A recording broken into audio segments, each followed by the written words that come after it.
Самбайцгаанаа хүмүүлэгчдийн үдшийн амгалан гэлтгье. Өнөөдөр 2026 оны 7 сарын 29 лав гараг. Асаалан кейс толботой шинжилсэн мэдээллийг тоогонтой хуваалцъя. Өнөөдөр USCIS-аас асаалмын өргөдөл буюу I-589 өргөдөл шинжлэгдсэн тухай ийм сарыг түгээж байна.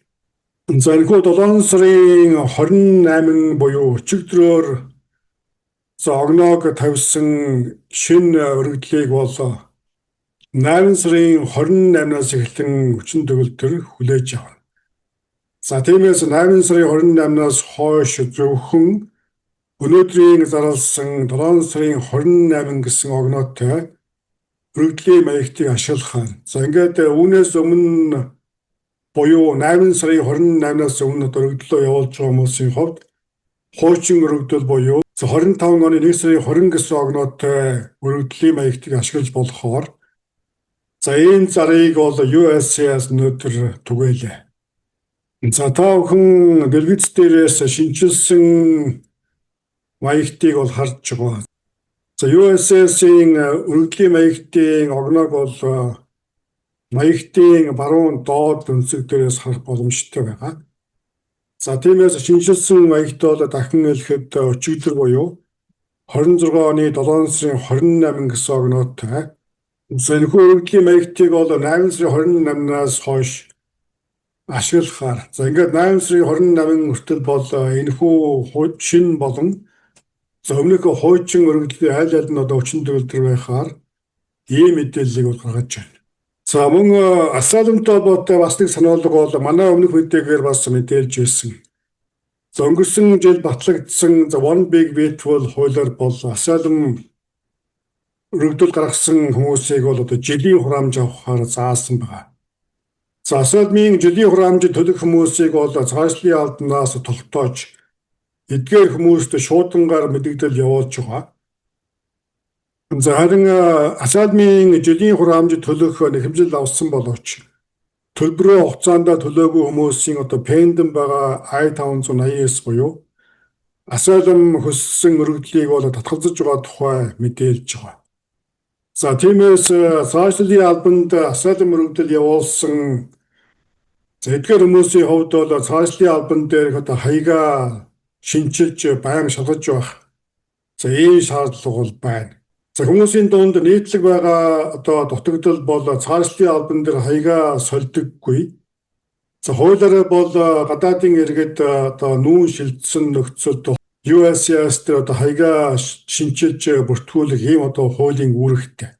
Нүүн шилжсэн дээд хаягаа солиогүй хүмүүсийн хувьд бол цаашлын албаны журам хууль зөрчсөнд тооцож байгаа.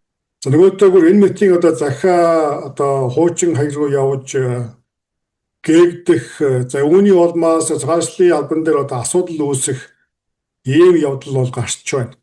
Тиймээс цаашлын албан дээр заавал асаалм гэхгүйгээр бусад төрлийн өргөдөл явуулж байгаа.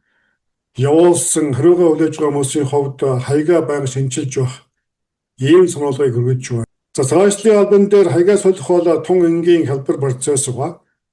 Үүний тулд USCIS-ийг өөрийн онлайн аккаунт руу нэвтэрч хаягаа солих ийм боломжтой байгаа. Ингээд өмнө нь аккаунт нээж байгаагүй бол өөрийн имэйл хаягаар шинэ аккаунт үүсгэж хаягаа солих боломжийг олгож байна. Та бүхэнд I-589 асаалмын өргөдөл шинжлэгдсэн тухай мөн хаяг шинжлэхтэй холбоотой сануулга мэдээллийг хүргэлээ.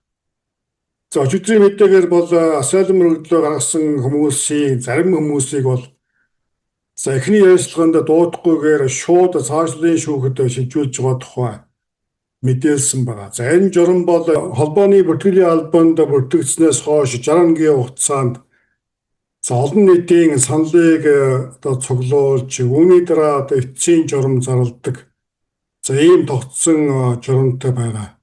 Тэгвэл өчигдрийн зарласан энэхүү журам бол энэхүү журмыг зарласан өдрөөс буюу 27-оос эхлэн хүчин төгөлдөр хэрэгжиж эхэлсэн гэдэг мэдээллийг USCIS-ийн албан ёсны мэдээнд дурдсан байгааг та бүхэн харж байна. За цаашлуулын шүүхэл шилжүүлнэ гэдэг маань үндсэндээ тухайн хүнийг давдан гаргах процесс эхэлж байгаа гэж ойлгож болохоор байгаа. Өмнө нь хэрэгжиж байсан журмаар бол эхний ярилцлаганд орж улмаар өргөдөл нь батлагдах боломжгүй. Улмаар тухайн хүнийг Америкаас авдан гаргах шийдвэр гаргасан үед сая цаашлуулын шүүхэл шилжүүлдэг. За ийм журамтай байсан. За тэгвэл эдгээр хүлээгдэж байгаа буюу pending кейсүүдийг хурдасгаж хурдан шалгах үүднээс за ийхүү хуурамч юм уу шаардлага хангахгүй гэж үзсэн кейсүүдийг шууд авдан гаргах процесс буюу removal proceeding эхлүүлж улмаар цаашлуулын шүүхэд шилжүүлж байгаа тухай өчигдөр мэдээлсэн байна. За тиймээс эдгээртэй холбоотой ямар нэгэн цаашлуулын албанаас гарсан шийдвэр журам за мөн нөгөөдөөгөр ямар нэгэн холбоо харилцаа захиа хүлээж аваагүй.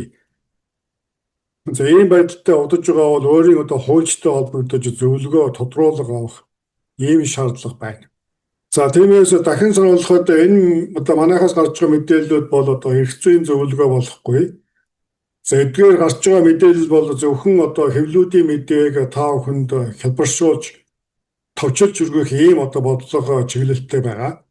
Тиймээс эдгээртэй холбоотой ямар нэгэн эргэлдсэн мэдэхгүй асуудал байгаа бол өөрийн оршин суугаа муж хотын цаашлуулын эрх хангасан хуульч өмгөөлөгчөөс зөвлөгөө авах нь зүйтэй байна.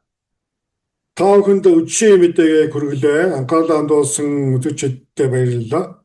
За та бүхэн манай сувагт хараахан subscribe хийж амжаагүй байгаа бол за яг манай сувагт subscribe дарж бидний ажлыг бас дэмжээрэй гэсэн ийм өсөлтийг дайж уламжлахаар байна. Дараагийн мэдээгээр удахгүй уулзъя.